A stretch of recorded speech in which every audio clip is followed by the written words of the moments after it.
Um, they are really, one of the best examples we have for what you can do with Lightship. So I'm just going to go ahead and hand it off to Jessica, who's producer on Peridot, and go for it. All right.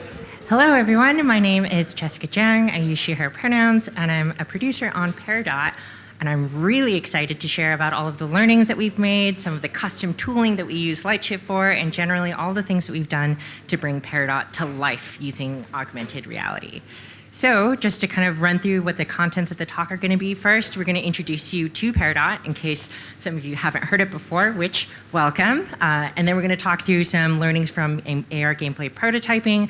We'll talk through some of the specific Lightship technology that we use in Peridot, including some semantic segmentation, specific augmented reality tooling that we've created, as well as best practices and game design principles for truly Niantic's first AR first game.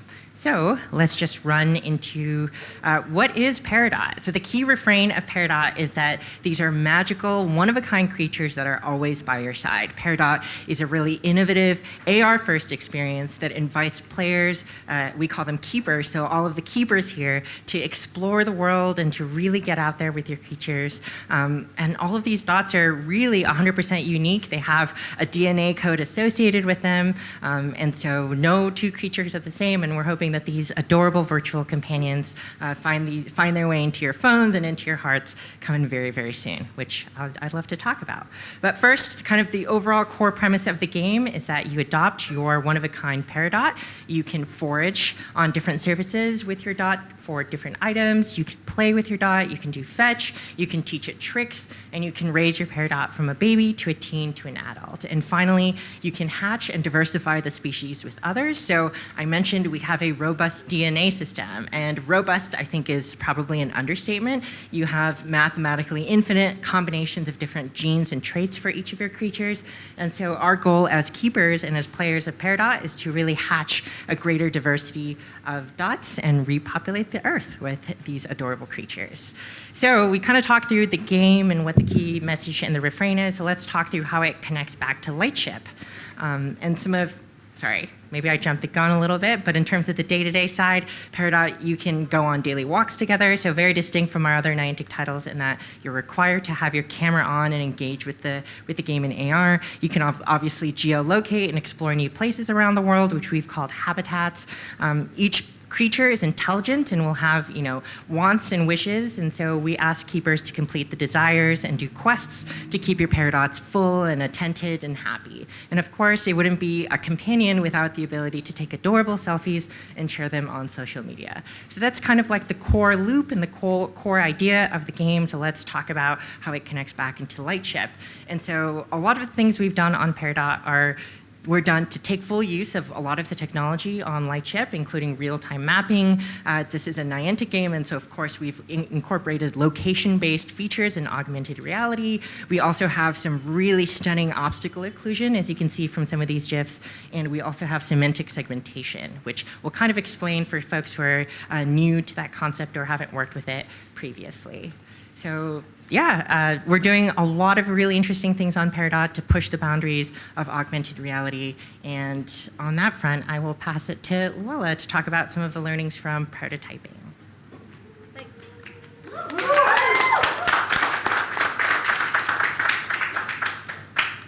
Okay, hi everyone. My name is Luella. I'm a technical artist on Peridot. I did some AR gameplay prototyping, so I'm just gonna go through some learnings from that and show you some examples. Okay, so first I want to go through some of the limitations of working in AR. So it's different from a fully virtual game because it's a hybrid of virtual space and real life space. So there's some things that we need to watch out for. So for example, we don't know for sure the size of the space that we're operating in. The players can open the game at any time. So they might be in a large open field or they might be in a small bedroom. We don't know. So it's generally good to, for example, if we're spawning like gameplay elements to spawn them close by to the player just so that in general, our gameplay can generalize to multiple different scenarios. A second big limitation of AR is that we can't assume that the world is safe for the players. So for example, our players might be playing at the side of a road or while they're on a hike. So it might be kind of dangerous if we start leading them to walk in a certain direction.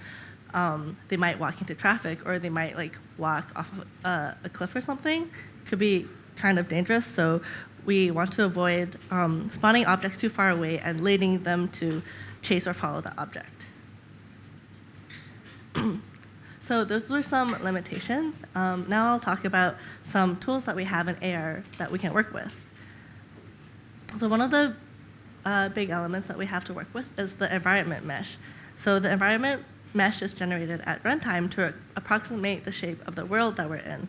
So with this mesh, we can raycast onto it to spawn objects onto the ground, or for example, we can create collisions with it. So we can like throw a ball into the scene and it'll bounce around as if it was in the real world. Another element that is really important is the camera position in AR. So we use the camera position as an anchor in space to know where we can spawn objects off of. And it's also really useful to record the camera position, because if we record the camera position and then the player moves too far, then we can despawn the object, because we don't want players to like follow an object too far in any direction. Or we can check how close the camera is to the object and also despawn the object. And so the way we go from our phone into 3D space is generally we'll have some 2D UI on top of the AR and then segue into the 3D AR space. So for example, in Peridot, we have fetch, which is like just a ball, it spawns in 2D space, and then we flick the ball and it lands into the 3D AR space. It's similar to the Pokeball throw in Pokemon Go. Also, for example, Peridot has a forwarding feature where you draw a circle in 2D UI space, and then your creature will jump into the 3D AR scene at that location that you drew a circle at. Okay, so if we put our limitations and tools together, what are some things that we can come up with? So these are some of the examples of the prototypes that I liked. So the first one is I liked floating objects. Because with floating objects, we can spawn objects a short distance from the phone. So I spawned them around like a meter or so from the phone, and just like at the level of the phone camera or slightly above it. So if they're floating, it doesn't really need to like cohere with any of the other like objects in your environment. And generally, if you spawn it close enough, they'll like still appear and not be included in most spaces. And then we can throw objects at them to interact with them. I also like spawning objects directly from above or directly from below, because this eliminates the problem of having a user chase an object that's too far in any direction. Also, if we're spawning objects from above, there's only like the sky or a ceiling, so we kind of know both situations of when an object would be spawned, and then we spawn an object on the ground, we can recast onto the environment mesh to make it look like it's really anchored to the ground. Something else that I thought was fun is using the AR camera itself as a gameplay object. So we can attach a collider to the camera and do some light gameplay with it. So for example, we can bounce objects off of the AR camera. For example, this is like a game of like Pong. And we can also use the AR camera as kind of like a trigger to catch objects with, like the dewdrops falling from the sky. And yeah, that's basically it. These are some of the main takeaways I got. So basically assume a small space so that we can generalize our gameplay to multiple scenarios. Spawn objects more in the vertical space than the horizontal space, just because there's a bit more space that we know is reliable. And also don't use gameplay elements that lead players in a certain direction, because it might be dangerous. And that's basically it. None of these rules are very serious. And yeah, just the most important rule is to have fun. And now I'll pass it off to Roslyn to talk about semantic segmentation in Peridot.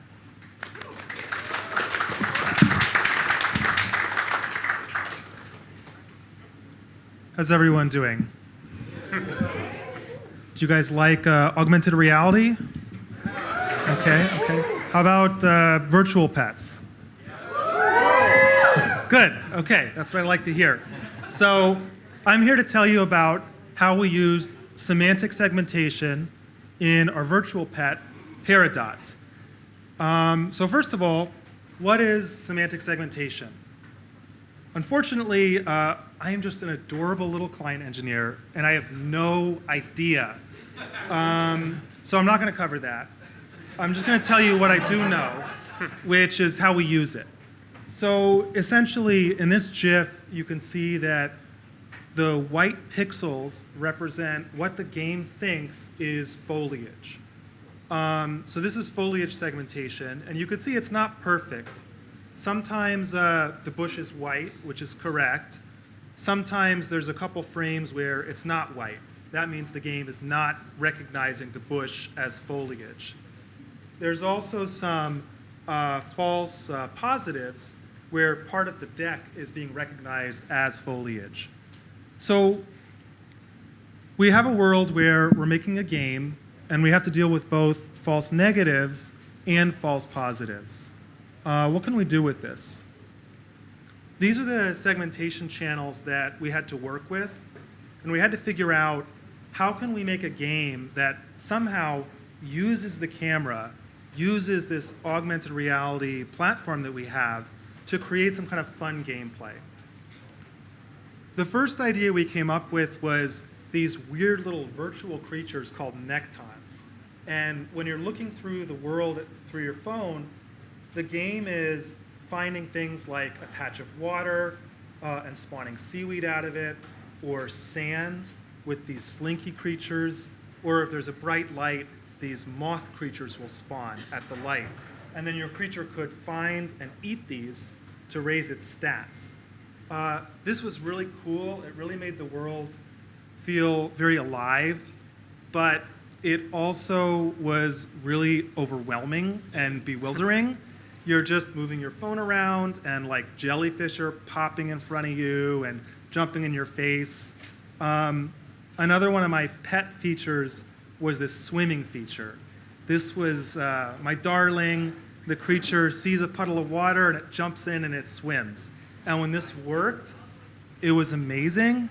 And when it didn't work, your creature looked like an idiot, which was funny, but kind of not the vibe we were going for. So these features both had a problem with player agency, which is that you're moving your phone around, you've got your own ideas of what you want to do in the game, and these AR features are just happening to you. And because of that, it made false positives really frustrating. If you're trying to do something else and your creature is looking at a dog and it's not even actually a dog, that sort of makes you have non-positive feelings about the game. So we kind of regrouped and we looked at the channels we had access to, and we realized we could separate these into two broad categories. Surfaces, things that you can walk on or dig into, and features of the world, things that you would like remark on that were special in the world. For surfaces, we came up with this feature called foraging, where you draw a circle on the ground, and based on what you drew the circle on, the creature will burrow into it and bring you out some kind of a food related to that surface. So if it's water, you'll get kelp. If you dig into foliage or grass, you'll get a blue tomato. And if you dig into sand, you'll get a prickly pear. They're not all winners. But what was really neat about this feature is that it protected us from those false negatives. So you can see in this GIF, we're not really recognizing sand in that many frames of the video. But because we're drawing this really long line, we only have to recognize even one of those frames as sand to award you the prickly pear. The other feature we came up with was around these interesting features of the environment. For these, we decided to create this feature called spectacles. So basically, if the creature sees something in the environment, like a person, it will come up to it, do an animation, and you'll get a line of text about that feature. This used to have this funny aspect where the creature's personality would play into it, and one of my favorite strings in the game was, if you don't like people, the creature would say something negative about the person who was on screen, which unfortunately removed that, but it was really fun. So this feature has the potential for a lot of false positives, where something that's not a flower or a person is recognized as such. To prevent this, we actually tied this to our quest system. Our quest system is called desires. Creature has 3 desires at any given point in time, things that it wants to do. And if your creature wants to look at a flower, we turn on flower segmentation. If the creature does not have that desire, we will not attempt to identify a flower. So in this way, we prevented false positives of our feature. So in a nutshell, if you're developing an AR game, I encourage you to think about player agency. The player should have some kind of a goal to engage with the AR system, and then when they do that engagement, they should get a reward. This is going to allow you to tell your game when to look for what, and it's going to make it so that even if the game messes up and it gives the player a reward that they didn't deserve, they're not going to care that much about that false positive because they completed their quest. So those are our 2 features, and I'm going to pass this off now to Luis, who's going to tell you more about how you can use these tools to develop your game.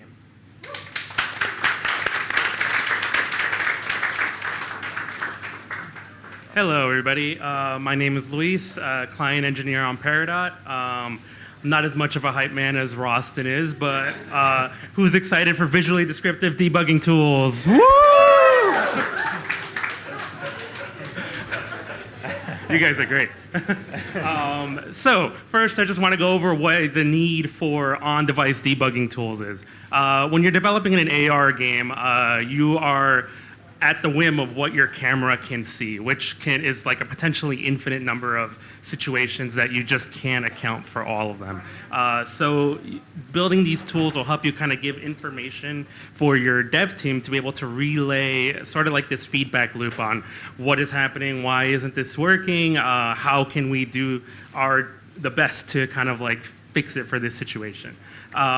These visual debug tools you can use to kind of compare against what you see is happening versus what your system thinks is happening. So in this screenshot here, I kind of have a multitude of our debug tools enabled. Never use all of them at once, but you have things like the mesh, the semantic channels that Rawson was showing, our camera position, which shows our rotation, velocity, current information on our creature behavior, such as animations, behavior, where its expected position is supposed to be. And these sort of things you kind of use in tandem to kind of figure out why things aren't working as expected and how you can kind of work around general situations.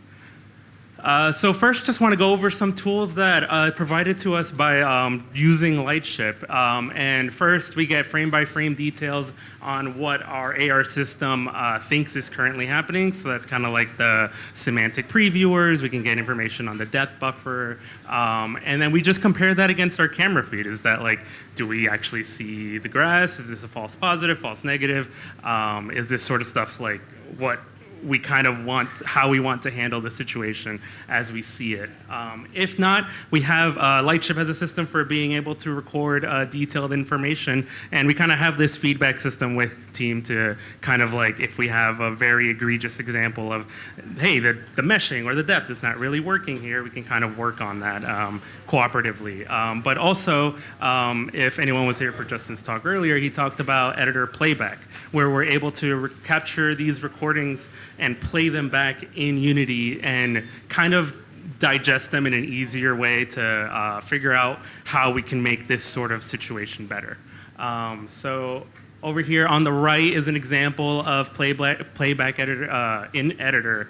And this was a capture I made on device. I sent it over to myself, and in Unity was able to play it back. You can kind of see, this is sort of our debug editor view, and you can see the camera kind of angling to exactly what I was doing in the live game.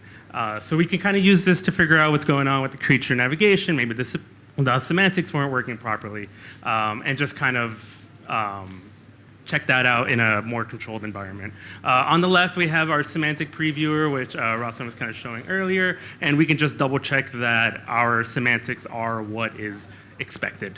And these are tools that are kind of in Lightship and really helpful to kind of working with your AR games.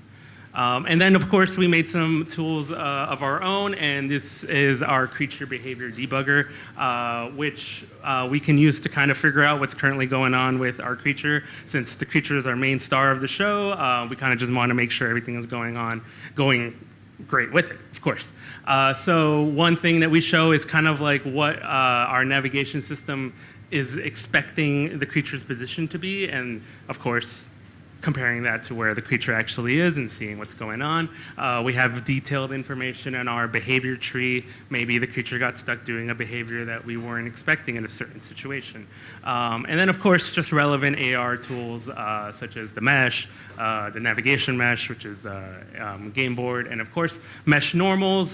So you can see the little green line over there is kind of telling us what the expected normal of that area is, which is if it's green, it's flat, pointing straight up, the creature can walk on it. If the angle is too steep, the creature might just try to fly over there because it has hover locomotion too.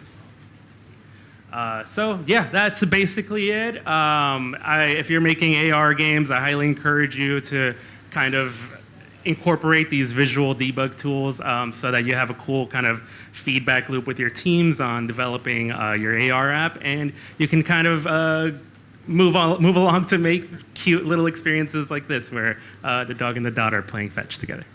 Thank you. I'll pass it off to Jake to talk about designing AR first games.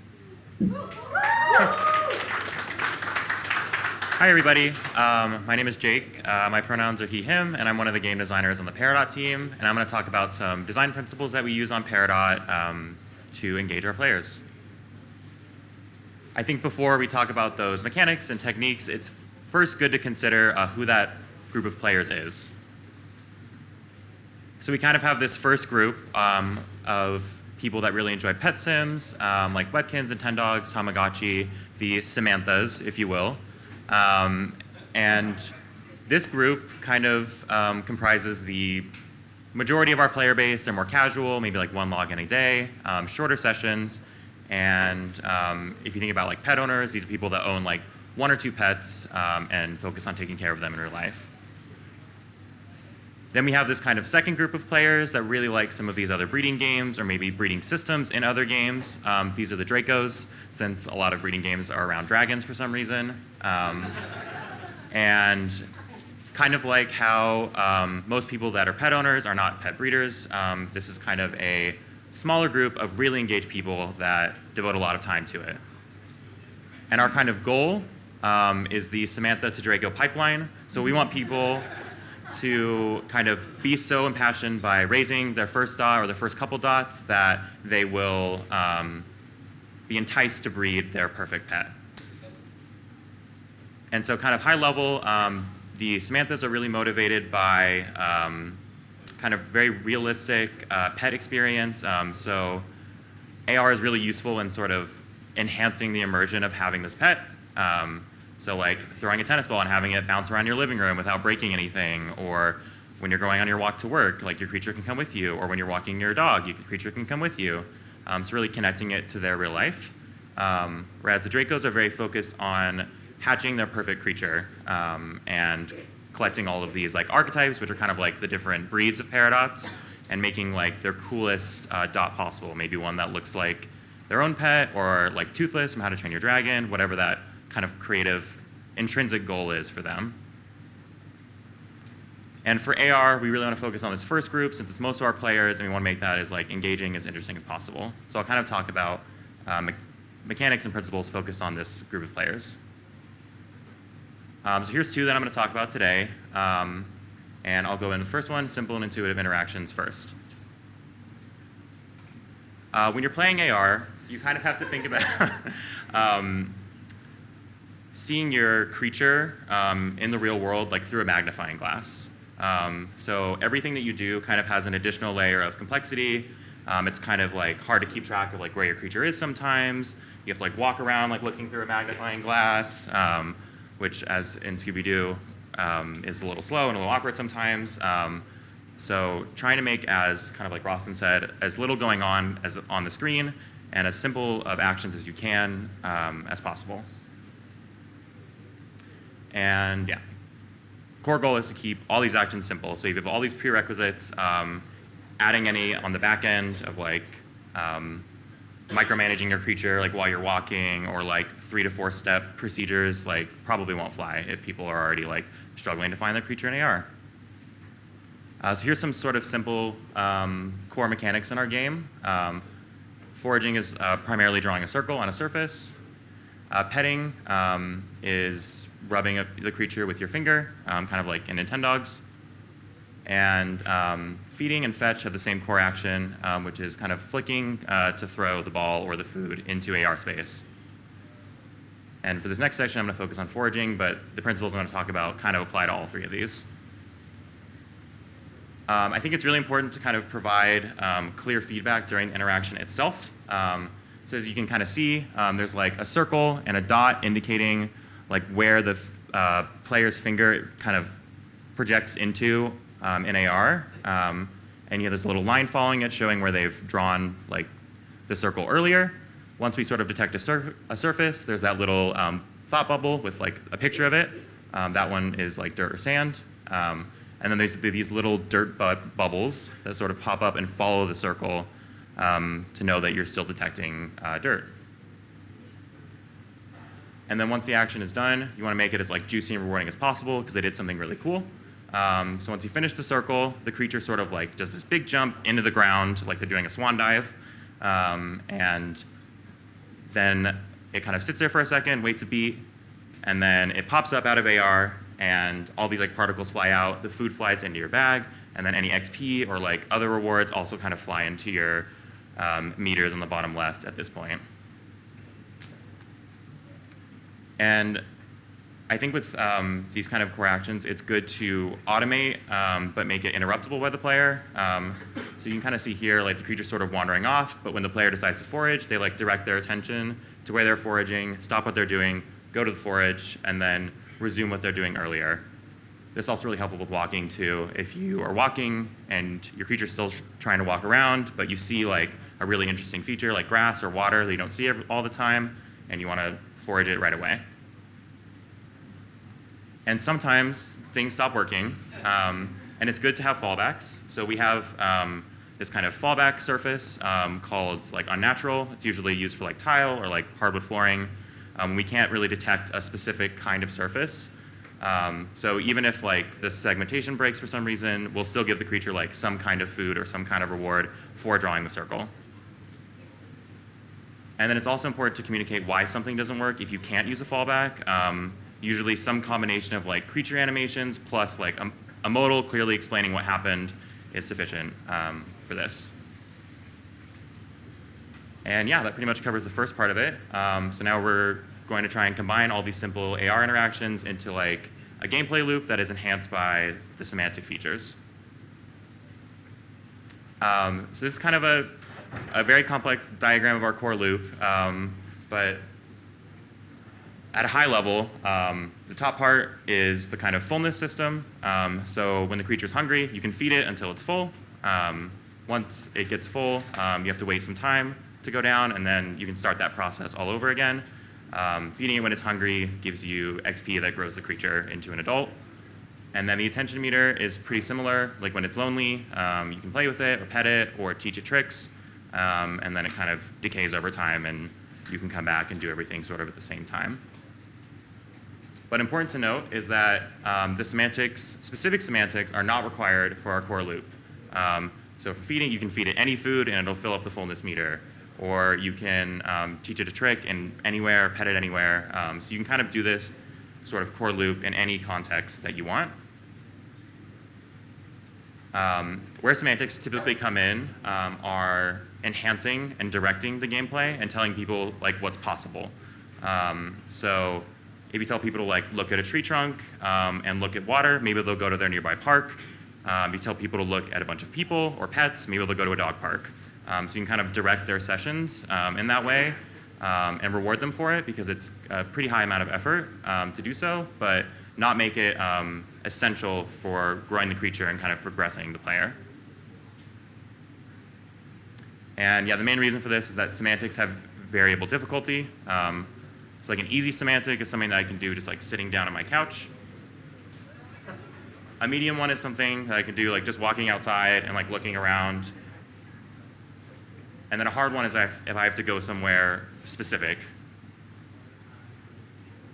This is also a little tricky because different people have different lifestyles and different environments. So easy for me is like foliage because I have a bunch of houseplants, pets because I have a dog, and flooring because it's easy for everyone. People is a lot easier for my parents because they both work from home and they can constantly like look at another person. Whereas for me, that's a little hard. I have to kind of rely on like my boyfriend being home or like going into the office, like see other people. And whereas for my parents, like they don't have as many houseplants, so they have to go outside in their backyard, which is maybe a little more medium. And for hard, like my parents are pretty stacked. I don't know, they got like a good setup going for this game. But for me, I have to, like if I want to see grass and flowers, I have to like walk all the way to like Mission Dolores Park, which is like 4 or 5 blocks from where I live. So kind of balancing it for different people is good. And designing around this is, I think the key takeaways from this is that you want to make these requests infrequent and then very rewarding. So you can kind of plan around it, like if I'm gonna be walking to work and I see grass, like, oh, my creature had a grass desire this morning, I'll go forage on this grass or whatever. And another key thing is to make it flexible. So asking people to do like 3 different surfaces rather than like grass, water, and flowers or whatever is a lot more flexible. And yeah, that's pretty much what I got. Here's some extra credit that I couldn't get to, but I'll pass it off to Jess for a little wrap up.